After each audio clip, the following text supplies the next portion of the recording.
apparently they banned you permanently. Is that correct, James? That's right, Mark. Twitter sent me a message today, an email, saying that they've permanently suspended me for, quote, operating fake accounts. But, Mark, that just isn't true. I have no fake accounts. This, of course, comes on the heels of the CNN videos. We released a third today. So this is crazy. I mean, this is beyond George Orwell at this point, essentially. I'm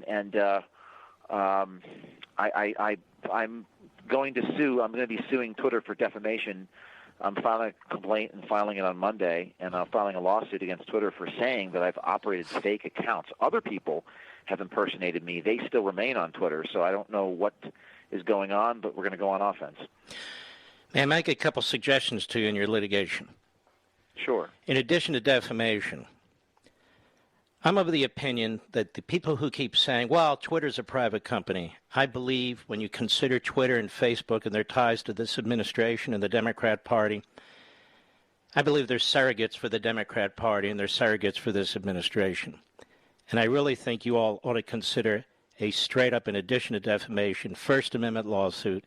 You can point out how there's various information and research out there, how they do, in fact, have ties to the Democrat Party with the various executives, how they do, in fact, contribute overwhelmingly to the Democrat Party, how they've conducted themselves over the course of the last several months in favor of the Democrat Party and against the Republicans and Donald Trump, that this isn't some fan dance that they can get away with, that, among other things, I would argue, it is, in fact, given their ties to the government and given their ties to the majority party in the government, that, in fact, this could well be a First Amendment issue. You should talk to your lawyers about that.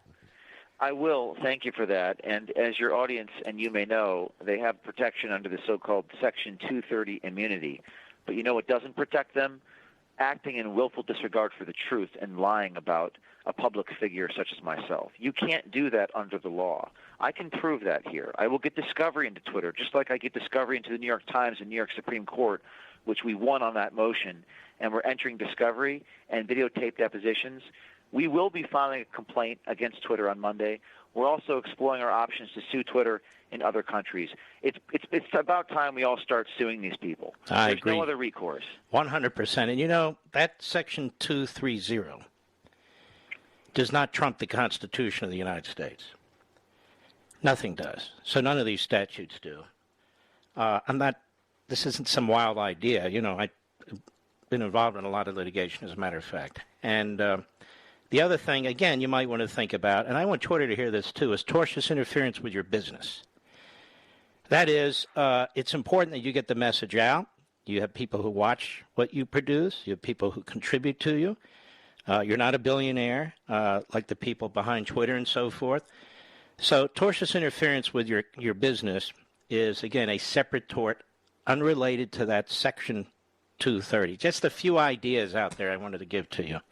And this is outrageous, and you should litigate. And you're right to tell other people, don't take this lying down. Now, what I've done is I've moved my millions and millions of people off Twitter. I hope I have, and Facebook, because they can go to hell as far as I'm concerned. They're stealing our data. They're becoming extremely wealthy from it. They don't have our permission to use it. And my view is I don't want to deal with these fools anymore. And so we're over at Parler, and, of course, and Rumble. But I think your principled stand is very, very important. Any final words? Well, Mark, my final word is that we've won in New York Supreme Court. I believe we're one of the few plaintiffs in modern history to get discovery into the New York Times. And Project Veritas is about truth. We are truth. CNN, that what you saw these tapes this week, that guy calling themselves propaganda and saying they put words in people's mouths and they're an adjunct to the Biden campaign, their words. This is the director at CNN. And they partner with Twitter and Google. And they work with each other. There's no other option. I never thought I'd have to sue all these people, but that's unfortunately what I have to do. And a lot of other people are going to follow in our footsteps.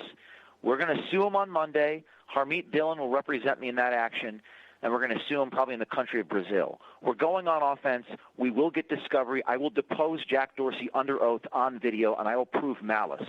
And you will see those tapes, mark my words, in the next year. and Veritas tips at protonmail.com for anybody who's been defamed by these people, because I think we need to create an army of people to go on offense. Now, litigation's not cheap. Do you need support from the audience? Yes, I'm a nonprofit organization. I don't have the money to pay this, but I have faith that people will step up and support this. I can't afford this. There's no commercial imperative. I'm a nonprofit organization. By the grace of God and the patriotism of your audience and other audiences, people contribute. It cost me $250,000 to get past motion to dismiss in the New York Times, but I'll tell you right now, usually after motion to dismiss, they settle litigation. Dean Baquet could offer me $10 million. I'm not taking his money. Our mission is about discovery. That's what this is about. I want to know why they lied about called our videos deceptive disinformation, said I operate fake accounts. That's a ridiculous claim. I've never operated a fake Twitter account in my life. And reckless disregard for the truth is not allowed under the First Amendment. And even that New York Times versus Sullivan case in 1964 one day may be overturned as a result of all this litigation. You shouldn't lie about people in this fashion. It's hurting our republic. It's not ethical. And the only thing these people respond to is power. They can't be reasoned with. They can't be shamed. I've released tapes all week on CNN. The guy's calling their own network propaganda. They want people to die so the COVID numbers go up and give them better ratings. And Zucker doesn't say a word. So now I've got to sue, and I never thought I'd do it, Mark. I'm not an attorney. I'm learning, but we have won against the New York Times. That all right, means before I have the hard break, what is the simplest link? Where should people go? ProjectVeritas.com. You can donate to us there. That's ProjectVeritas.com.